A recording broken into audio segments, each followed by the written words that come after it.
Olá, sejam muito bem-vindos a mais uma aula de ciências. Eu sou a professora Carla Aiden, professora de ciências, como eu já disse a vocês, né?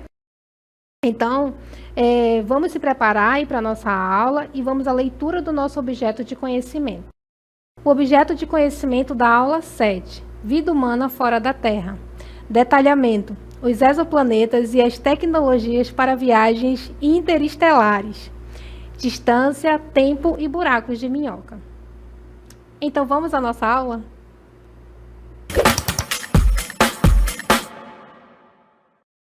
Então, hoje nós vamos começar com uma pergunta. Uma pergunta super interessante que estimula aí a curiosidade humana. Existe vida em outros lugares do universo? Essa pergunta já despertou a imaginação de muitas pessoas, de geração de autores de ficção científica, de cientistas, de pessoas curiosas, e hoje nós vamos nos aventurar em planetas que estão para além do nosso sistema solar, os chamados exoplanetas, e explorar as possibilidades para a ocorrência de vida para além do nosso ponto azul. Você já ouviu esse termo? Pálido ponto azul? Bom, o pálido ponto azul nada mais é do que a nossa Terra. E em 1990, uma sonda foi lançada ao espaço. Essa sonda, ela estava a 6 bilhões de quilômetros da Terra, quando foi pedido por um cientista que era responsável pela missão para ser voltada para a Terra e tirar uma foto do nosso planeta. A Voyager, ela foi lançada em 1977 e ela tinha a missão aí de coletar informações sobre os planetas mais distantes do nosso sistema solar. Então, eu pergunto a vocês, o que você vê aí nessa imagem? Eu digo a você, se você não vê nada aí. O que está na pontinha da seta, na imagem, é a Terra. Ela aparece como um minúsculo ponto azul, suspenso num raio de luz solar, quase invisível aí na vastidão do espaço. Essa imagem levou à reflexão de Carl Sagan, né, que era um astrofísico, e ele escreveu aí um livro com o mesmo nome que ele deu à foto, Pálido ponto azul. E veja comigo aqui uma reflexão que ele trouxe sobre esta imagem. Ele disse: olhe de novo para este ponto. É aqui, é a nossa casa, é a gente.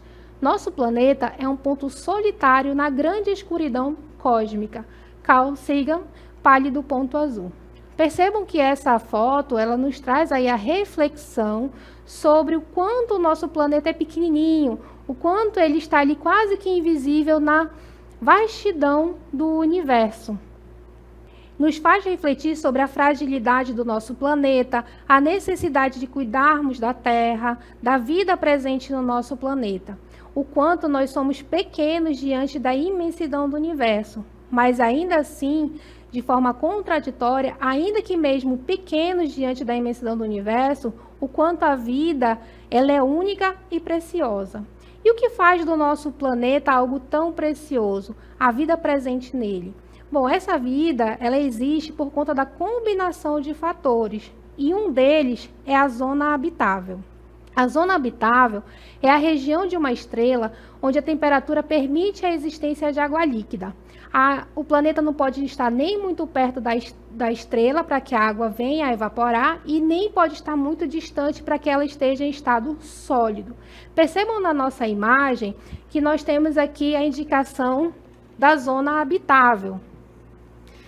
E essa zona habitável, ela vai variar de acordo com o tamanho da estrela. Quanto menor a estrela, aqui indicada na nossa imagem, mais próxima é a distância aqui da zona habitável. Quanto maior é a estrela, mais distante é a zona habitável. E perceba aqui que o Sol, né, do nosso sistema solar, que é uma anã amarela, a Terra está exatamente no meio da zona habitável de nossa estrela. Porém, nem todos os planetas presentes em uma zona habitável são de fato habitáveis. Mas, né, buscar planetas que estejam aí dentro da zona habitável de sua estrela é um bom ponto de partida para a gente buscar vida em outros lugares. Então, vamos ver aqui alguns fatores que favorecem a vida na zona habitável. Nós temos fatores como a presença, né, de energia solar, pois o planeta precisa estar orbitando um planeta. precisa estar orbitando uma estrela, como eu já disse, nem muito perto e nem muito longe, evitar aí os extremos das temperaturas. A energia solar é importante para a ocorrência de fotossíntese. A fotossíntese é um processo aí realizado por plantas, cianobactérias, por algas, processo em que esses seres produzem o seu próprio alimento e acabam aí servindo de base para a cadeia alimentar. E sem essa fotossíntese não seria possível a existência de vida da forma como nós conhecemos.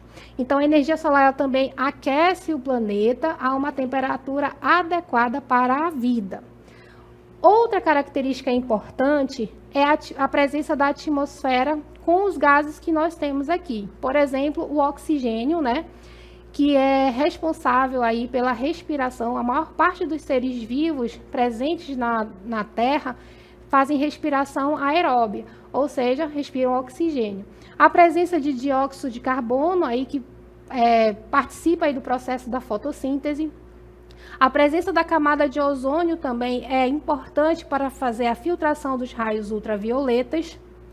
E também a presença do efeito estufa, que é um efeito natural, aí promovido pela presença de gases como dióxido de carbono e metano. E esse efeito estufa em equilíbrio, ele ajuda a manter a temperatura do planeta estável. Outra questão é a água em estado líquido, como nós já vimos. E por que a água em estado líquido é importante?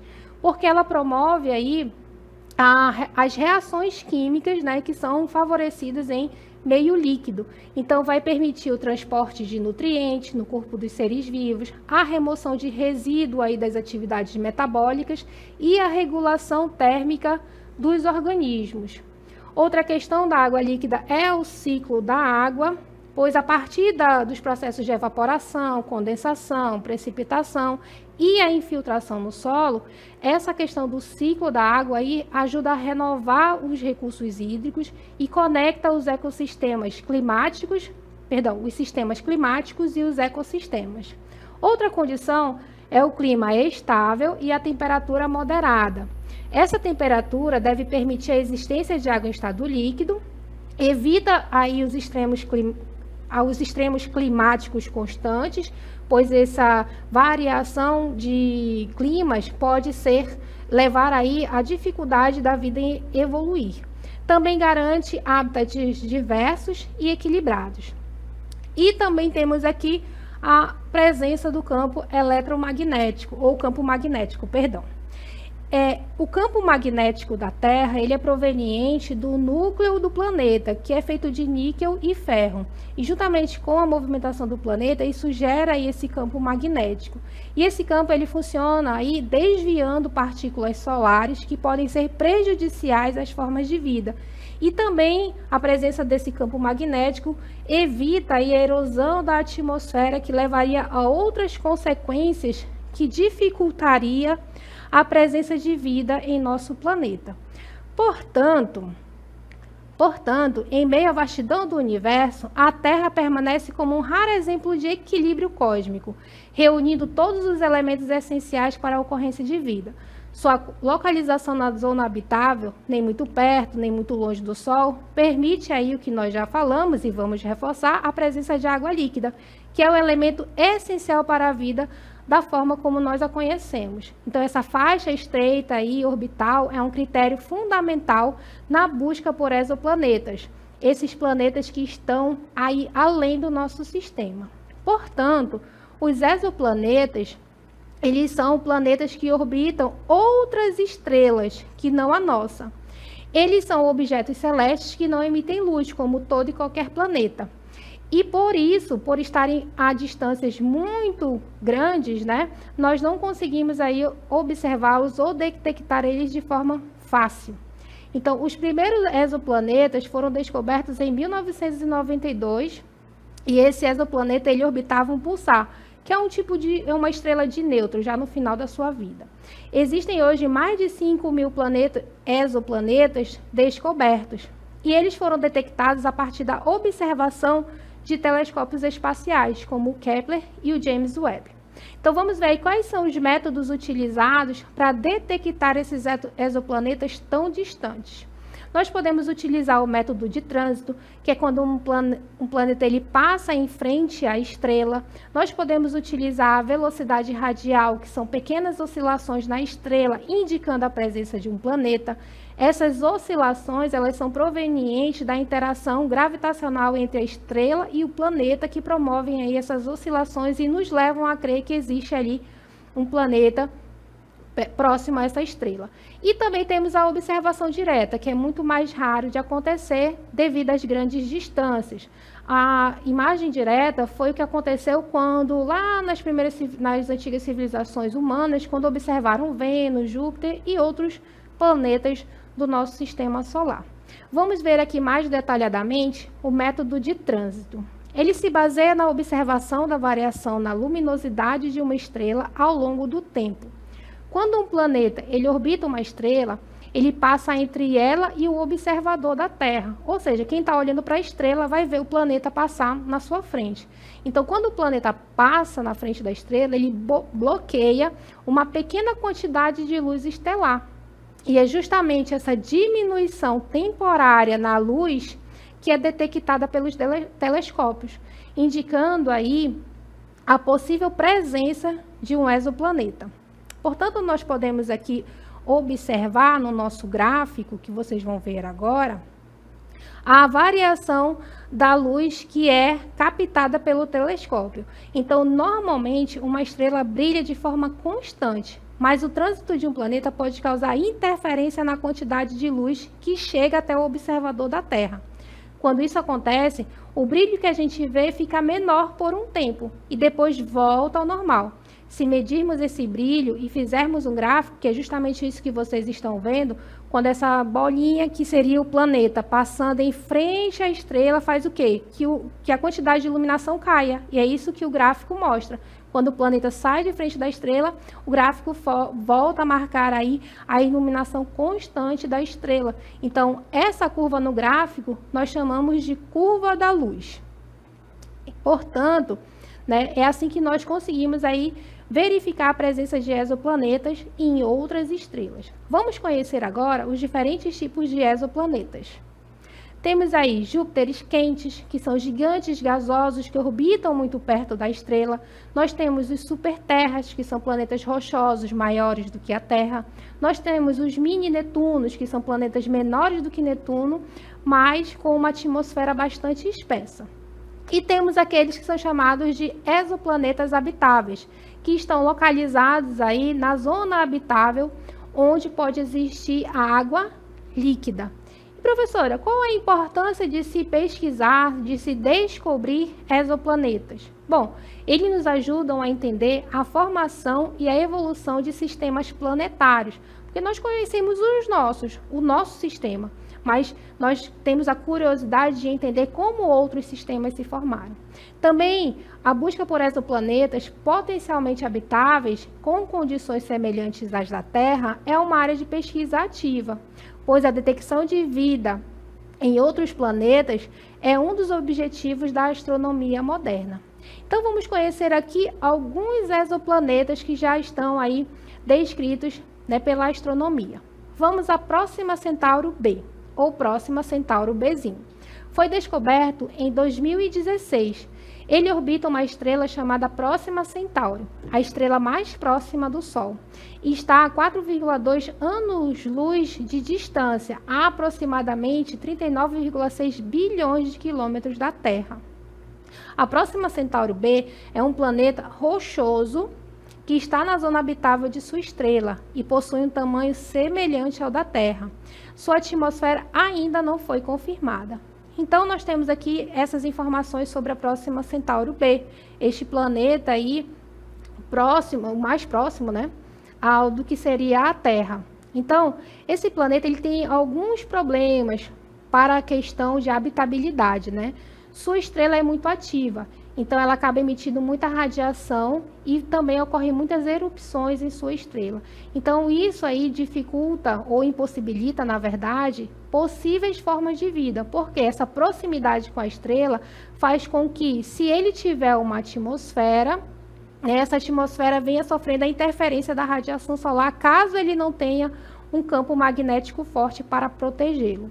Uma outra questão é que sua proximidade faz com que talvez ele tenha aí um acoplamento gravitacional. O que é isso? É o planeta estar sempre com uma face voltada para sua estrela e a outra face voltada para o universo. E isso resulta no quê? Em altas temperaturas na face iluminada e baixíssimas temperaturas na face que está voltada para o universo. Mas é um planeta que foi aí visualizado. Aliás, ele não foi visualizado, ele foi detectado, né? E é aí uma fonte de pesquisa para a astronomia.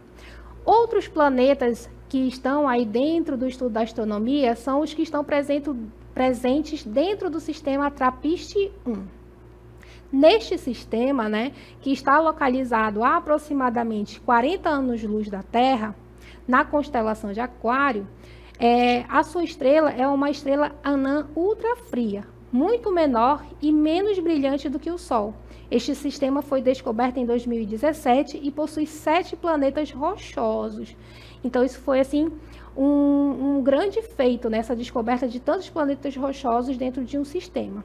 Então, esses planetas eles são denominados ou chamados de TRAPPIST-1b, TRAPPIST-1c, TRAPPIST-1d, TRAPPIST-1e, TRAPPIST-1f, TRAPPIST-1g e TRAPPIST-1h. Todos eles são de tamanhos aproximados ao da Terra, como nós podemos observar na nossa imagem. Alguns desses planetas, né, do sistema TRAPPIST, como vocês podem ver aqui na nossa figura, na nossa imagem, nós temos 3 planetinhas aí dentro do sistema TRAPPIST que estão dentro da zona habitável de sua estrela. Fazendo uma comparação com o sistema solar, que é o nosso sistema, né, nós percebemos aí que a Terra é o planeta que está bem no centro da zona habitável, com Marte ali já saindo dos seus limites. Portanto, né, TRAPPIST, considerando o sistema TRAPPIST, é possível observar que ele representa um laboratório único para o estudo da habitabilidade planetária. Além disso, o fato de múltiplos planetas habitáveis coexistirem no mesmo sistema possibilita comparações diretas que ajudam a entender fatores como radiação estelar, gravidade, composição da atmosfera e esses fatores aí, como eles influenciam a habitabilidade de um planeta. Então, esse foi o sistema TRAPPIST. Mas vamos ao nosso próximo exoplaneta, Kepler-186f. É um exoplaneta com um tamanho aproximado ao da Terra, que orbita a zona habitável de sua estrela. Ele foi o primeiro exoplaneta do tamanho da Terra a ser descoberto.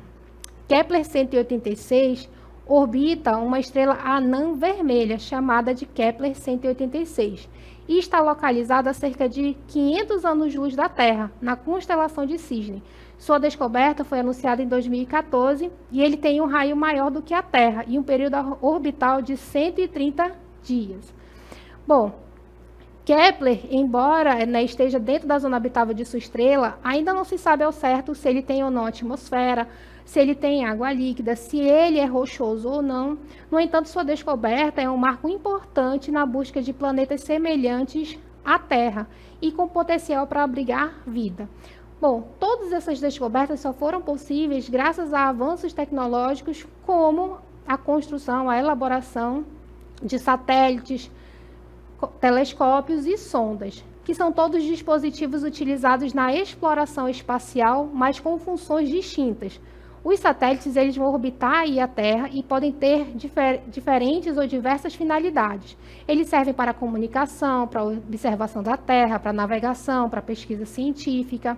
Já os telescópios, eles podem ser terrestres ou espaciais. São usados para observar objetos distantes, coletando e analisando a radiação eletromagnética emitida por esses objetos. As sondas espaciais já são veículos não tripulados, enviados para explorar corpos celestes distantes, coletando e transmitindo dados de volta à Terra. Vamos observar aqui o James Webb, um telescópio que foi lançado em 2021 e ele observa o universo em infravermelho. Ele permite aí ver galáxias distantes e estudar a atmosfera de exoplanetas. Temos também aqui a presença do Chandra X-Ray, né, que foi lançado em 1999 e ele observa o universo aí em raio-x. Ele é útil para estudar buracos negros e supernovas. Temos também as sondas espaciais, como nós vimos lá no início da aula, a Voyager 1, né, que foi lançada em 77 para explorar planetas aí externos do nosso sistema.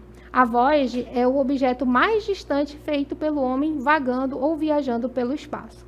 Nós temos também sondas, né, espaciais como a Perseverance, que explora Marte aí desde 97. A última missão foi em 2021.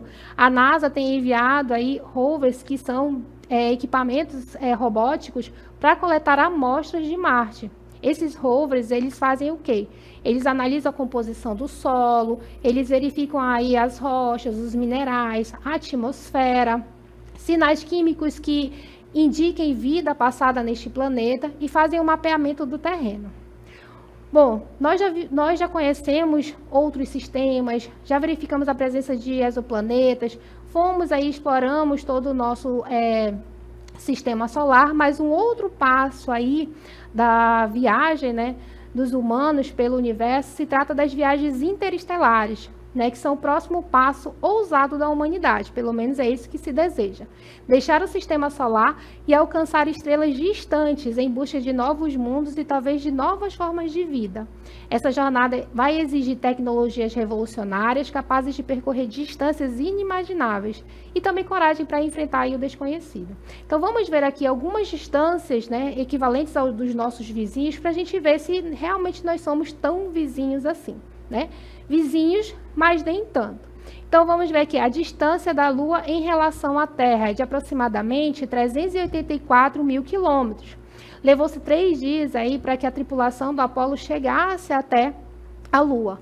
Marte, que é o nosso vizinho aqui, nosso planeta ao nosso lado, está aproximadamente a 225 milhões de quilômetros.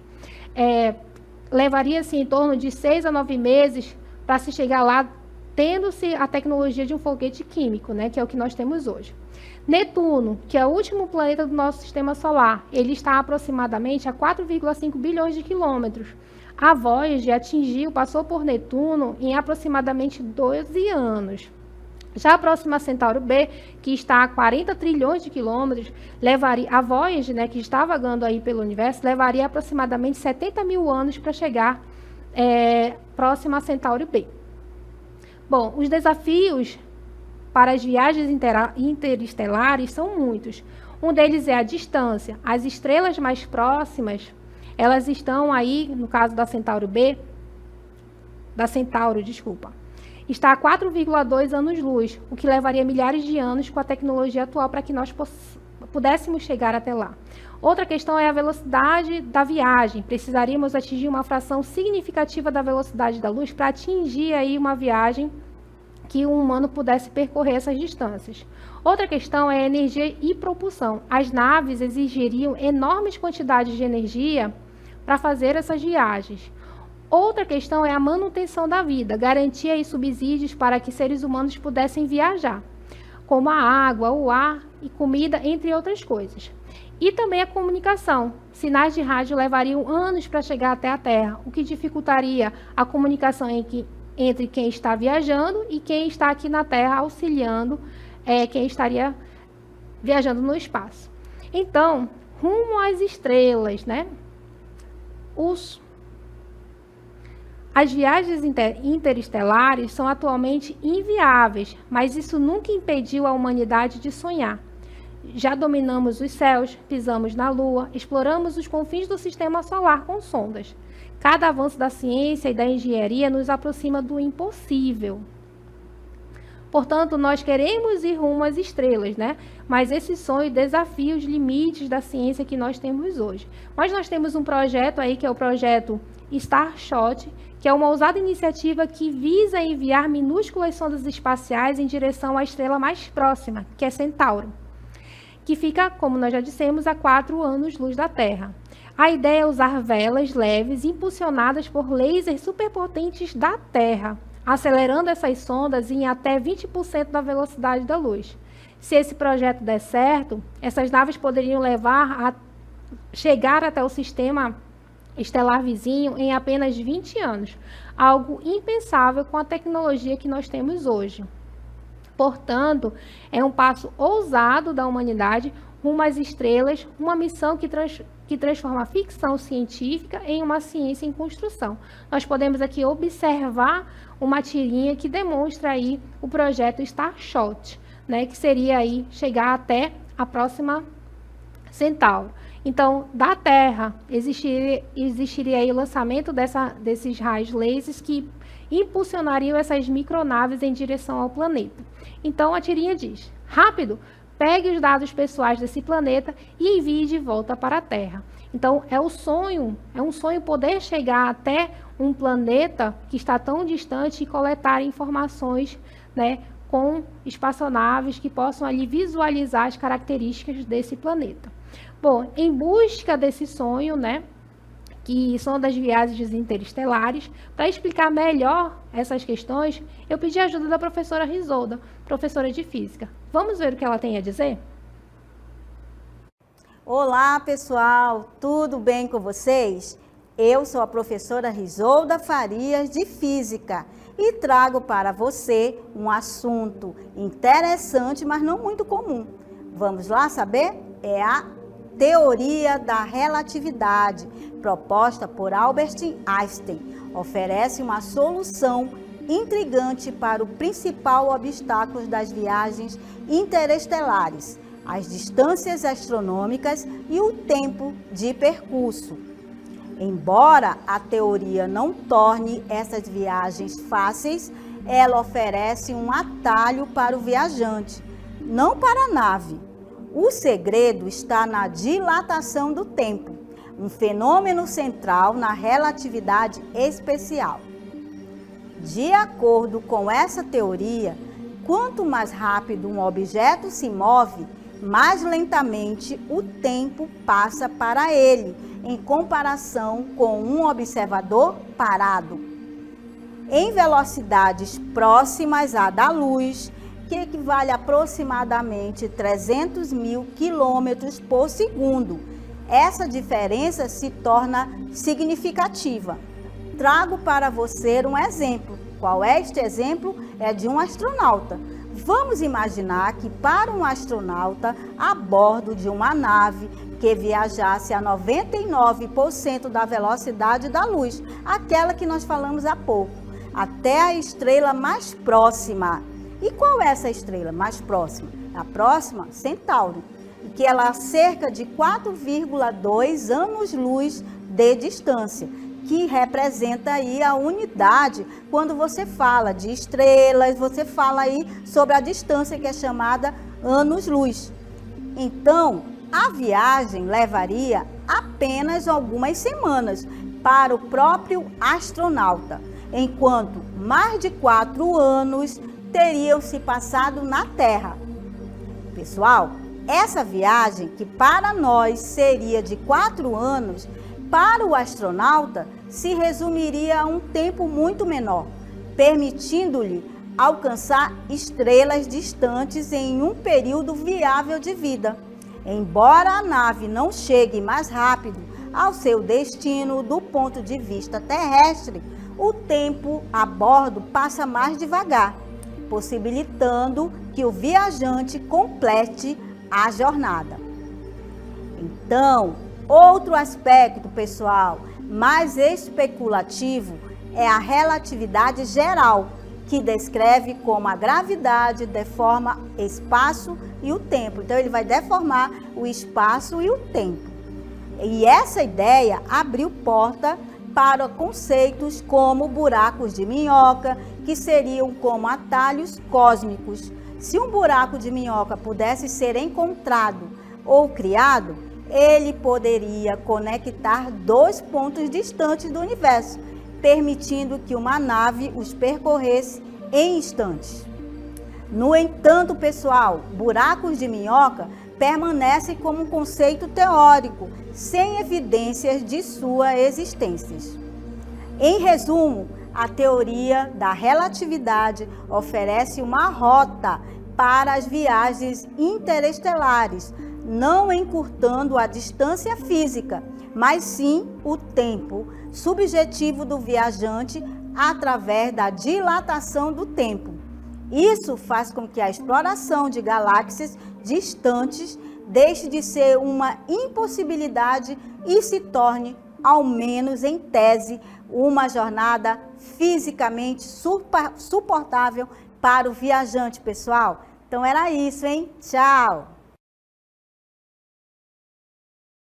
Portanto, como nós podemos observar, as viagens interestelares na prática não são possíveis, mas não custa nada sonhar, porque teoricamente nós podemos fazer isso através dos buracos de minhoca.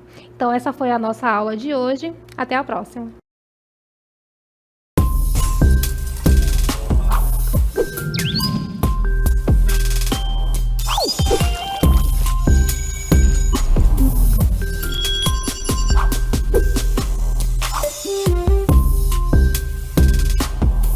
Cool.